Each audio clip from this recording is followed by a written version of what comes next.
Welcome back, everybody. It is Tuesday, and today's the big day. Billy goes up to Box Performance and picks up his big block Chevy for his Nova. But first, we needed to get the Dart unloaded off the trailer from last night's rescue operation when Tommy and Allison broke the rear end in it down in Lancaster. Anyway, we backed the old Dart off and it was pretty clear the ring and pinion's out of it. It's definitely got a bad spot on the ring gear. About the time we backed it off, here comes Paige Ann for her daily stop in the downstairs bathroom. About the time she was stinking up the bathroom, Kenny came in, wondering why the Malibu's not running yet. Well, that's a long story, Kenny. We'll get to that here in a little bit. Anyhow, once we got everything situated, I backed the trailer out behind the shop, unhooked from it, and I fell victim to the sweet little faces of two blue heelers in the Suburban that wanted to go for a ride and wanted some frisbee tossing before we left. Once Billy's truck warmed up, he and Tommy loaded up into Cummins, and they left out for Northern Ohio. Hopefully they have a good trip and don't have any problems. I, on the other hand, go back inside to find Mr. Kenny staining my new workbench. Although I would have probably picked a lighter shade, somehow Vicky picked this color for me. Whatever. Me and the dogs jump in the Suburban and we make our way towards Columbus for another trip to Jegs. I think the leaves are about at their peak right now. Maybe in another few days they'll reach their peak. But just wherever you look right now here in Central Ohio is absolutely gorgeous. I love this time of season, but I hate the reminder of what's coming. Anyhow, the reason I went to Jegs was I needed to pick up a new 6AL ignition box, a new distributor, and a melanized gear to run on the roller cam in the Malibu. I got all that today, and Miss Kimmy was there to wait on me. Bless her heart, I haven't seen her in a while. After that, we head back to the shop to get busy on the Malibu.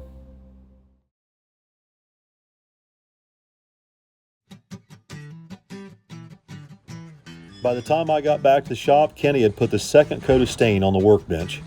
He had a fan set up there to try and blow some air on it to dry it, and he was putting together a new workbench stool that Vicky had picked up the day before at Harbor Freight. While Kenny's busy over there on that side of the shop, I went ahead and pulled the new MSD distributor out of the box and took it apart. Now the camshaft in the Malibu is pretty rowdy, in all honesty, for a street car with vacuum power brakes. This thing is most likely going to need 38 to 42 degrees advance, even at idle, to run properly. So while I'm swapping out the stock gear on the distributor, I go ahead, pull the main shaft out, rotate it 180 degrees, and slide it back in the distributor to lock out the mechanical advance. The camshaft in the Malibu's engine is a Comp Cam's hydraulic roller, grind number CS292XFI. It has an intake and exhaust lift of 584 and 579 with a 1:5 ratio rocker, 292 duration, 300 advertised, 242, 248 at 50. With a lobe separation of 113 degrees. So that camshaft, along with the Super Victor intake, it's an Edelbrock 2925 high-rise single plane aluminum intake. Okay, that cam with this intake, and of course the 195cc AFR cylinder heads might be a little bit lazy down low. I'm not going to say it will be, but there's a possibility of it, especially with the weight of the car and being a street car and everything. But we can tune around some of that by using a lot of ignition advance. And that's basically what I do with the 55 Chevy, and it runs really good. All the street cars I've ever had that had a 3.48 stroke small block Chevy, that would be a 350 to 355, 357, anywhere in there, they've all run best with between 40 to 42 degrees of advance. Now, being on pump gas, a lot of times I'll back the timing off to like 38 degrees, but they tend to run not as good there. it is what it is, you know. But I think this thing's going to be just fine with the aluminum AFR cylinder heads on it. You know, the 55 Chevy's got Brodix cylinder heads on it, aluminum heads, and it never gives any trouble on pump gas. And I'm sure the 55 has a lot more compression than this engine. Why? Because my old Brodix heads I bought new in like 1999, 2000, and I think they've had probably a total of 50 or 60 thousandths milled off of them. They've been milled so much that I had to oblong the holes in the intake manifold to get the intake bolts to line up. It's quite a bit. But anyway, so we've got the MSD box mounted. I've got the distributor installed, the carburetor's on. We ran into a little bit of a snag today with the power steering hoses, but Mark at A1's got that handled. I've got a new radiator, stock replacement radiator, and there's a little story there. An Iraqi taxi radiator. Google it. Trust me. An Iraqi taxi cooling system radiator has been ordered through A1 Auto Parts down at Buckeye Lake. I will also have a new thermostat housing for a 91 Chevy pickup. I went out and looked at Tommy's old blue C1500 sitting out here, and it has an identical bracketry apparatus on it, and I think the thermostat housing off the 91 C10 and the upper radiator hose are going to work perfect on the Malibu. We'll see tomorrow. Mark will have the radiator hoses, and a whole bunch of other stuff. I'd have to go through my list to see everything, but he's got a whole bunch of stuff coming in for me tomorrow morning at 9 a.m. So we'll be headed down to see Mark tomorrow for sure. And we also have to go back to Jegs because I forgot to get an ignition coil. I thought I had one here. We've used it on something else, probably the 55, I don't know. But I thought I had a spare MSD coil here. I don't have a coil bracket, so I got to go back to Jegs. So that'll be tomorrow's trip. Billy's going to go with me, I think. We talked about it tonight. But another trip back to Jegs tomorrow. But we're getting close. I mean, really close. I really think this is going to be a nice little street car. I think it's going to be a lot of fun. We're going to have air conditioning, right? It'll have AC blowing cold next summer. Hydraulic roller camshaft. Oh, power steering, power brakes. Everything that makes a nice little street car is going to be in this thing. I can't wait.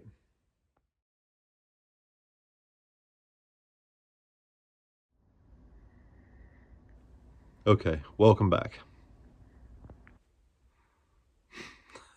Look at her.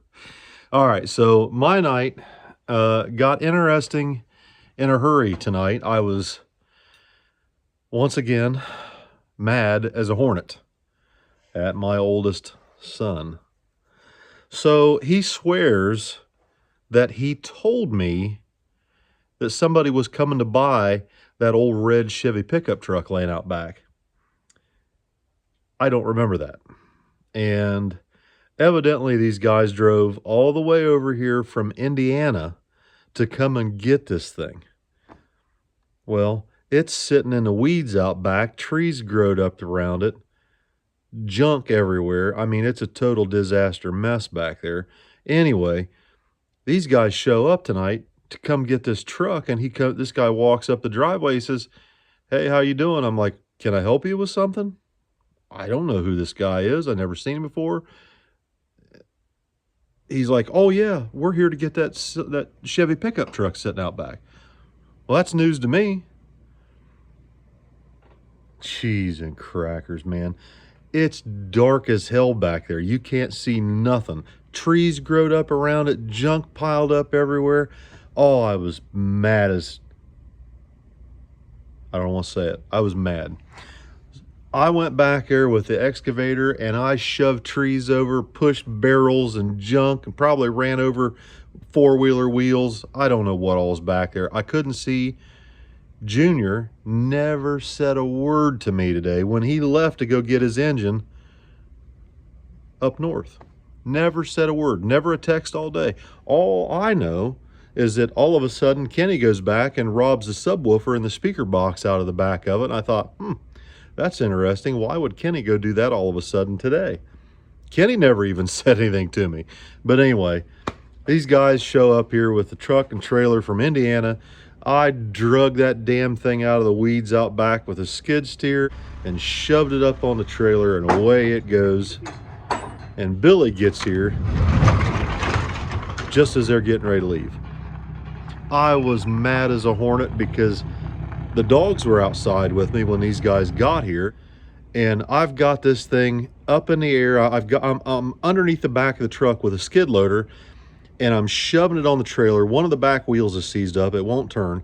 So I've got the back end of the truck up in the air in the loader bucket. It's dangling in the air. I can't see, I can't hear what these guys are saying. I can't see how far it's up on the trailer, and I can't hear anything. And so I shut the machine off so I can ask, are we okay? What's going on up there? I shut the machine off, and as soon as I shut the machine off, here comes June and Chevy, and they try to jump in the cab with me, and I'm telling them, get back, get back. I called Vicky. I said, wherever you're at, I need you here yesterday, because this is a disaster, total madhouse. Finally, Billy shows up, whatever. Billy shows up, and we finish getting his truck loaded, and he backs his dually in, and we unload the big block. And Tommy went with him today, of course, and they videoed it, and I think Tommy's upstairs working on the video right now. But Billy says that they heard this thing run. It sounds amazing. Big thank you to Corey Box and his dad. Sounds like they did a bang-up job on it. It's a good-looking engine. It's sitting out here in the shop right now. But so the big block for Billy's Nova is here, finally. Okay, so in other news, Matthew is back in his home state of Delaware, but not for long. Matt is going to get back on the road to head here tomorrow night in the motorhome. I think that's the plan, but I don't know. Here's the deal. Matt's car is at Lucor Automotive in Columbus, okay? Getting a front end alignment done and a bump steer kit put on. Here's the thing. This weekend, we want to try and go to Cincy Street Nights on Friday night at Edgewater Motorsports Park. Then, on Saturday, our plan is to go to Marion County for their final no prep race of the season. So, before Matt's Nova is ready to go to Cincy or Marion, we need to get it back here. We need to get proper fuel in it. I had some 117 oxygenated fuel out here, and that's not what he's going to run in it, and it made the engine run lean. That's a whole nother story. Anyway, we need to get it back here. We need to get regular race gas in it, non-oxygenated race gas. There's some 110 down here at the local truck stop. We can get that from the pump down there. Anyway, we need to get the car back here to the shop as soon as Lucor gets done with it, so I can flush the fuel system, put the fuel in it that he's going to race on in the tank, adjust the carburetor, make sure the carburetor is going to work okay. As far as I know, it should be just fine. It seemed like it was going to be fine so long as it doesn't have oxygenated fuel in it. But we need to get the car here. We need to get the, let's see, we need to get the, I think the brakes might need a little bit of work. I think he said the brakes need bled. I know it needs the tabs welded to the roll cage for the safety harness, for the seat belts. We got to get that done. The anti-roll bar needs to be reset in the rear end of the car to make sure the car leaves straight. We need to get rear tires put on it. We need a lot more time than what we're going to have. So I told Matt tonight when I talked to him on the phone to tell Lucor we need it back ASAP. And as soon as that car's done, I'll take the truck and trailer into Columbus, go pick up the Nova, bring it back here, and Billy and I will get started working on the Nova before Matt ever gets here, so that when Matt does get here, the car should be fairly close to being ready. We'll see how that goes. Keep in mind, we've still got to get Billy's truck ready and get the Falcon ready. The Falcon, I think, is pretty much ready. I don't think the Falcon needs anything. It's got new tires on it, but I think we need to put tires on the S10. So we've got a lot to do this week. Plus, we got to get this Malibu done. And I've got a buddy of mine, Sean Gamble from Northern Ohio, sent me a message today because I put on Facebook, I need somebody that can put exhaust on this Malibu immediately, if not sooner. And Sean says, hey man, I got you. So the instant this Malibu is running and driving and ready to go to the exhaust shop, I'm going to call Sean Gamble. He's going to come down, pick this car up, haul it up to his place, put exhaust on it, and bring it back for us. Oh, we've got a lot going on. Anyway, something I want to talk about tonight a little bit is, this deal with Matt and the Nova. Matt is kind of a newbie to drag racing. Especially the way we do it, like trying to be competitive. He's starting out with a good combination. He's got a Nova, right? He's got a 74 Nova hatchback with a 496 big block Chevy and a Power Glide, and he's going to spray it. It's probably the most easiest combination to make go relatively fast that you could ever have. Like if somebody was going to get into a fairly competitive vehicle on the absolute dirt cheap, low down, as cheap as you can do it, as the most low buck, easy way to get into this, it's probably a nitrous big block Chevy and a Nova, right? So Matt is going to have to learn suspension tuning and tire pressure tuning and all this stuff from scratch. And I told Matt that we will help him, we will teach him, and as he learns, he will share those experiences and that information with everybody watching his channel. So if you've ever wondered what it's like to try and get started in no prep racing and compete at the level that we do in small tire, you might do well to subscribe to DNR Auto on YouTube and watch how Matt deals with everything he's about to learn. And he's about to learn a lot. Like suspension, shocks, springs, tire pressures, burnout techniques, the whole thing. Matt has to learn the whole thing from scratch. We're going to show him. We're going to teach him. And he's going to share that experience with everybody on his YouTube channel. So subscribe to DNR Auto on YouTube so you can follow along with that ordeal. And believe me, it's going to be an ordeal. There's going to be a lot of failures. There's going to be a lot of losing first round. And that's okay. Matt's been losing first round a lot. Okay, that's not a problem for Matt. He's not worried about losing first round everywhere he goes. What he is worried about is learning from his failures, learning from his mistakes. And as Matt learns from his failures and learns from his mistakes, you guys will be able to learn as well. Somebody's antsy.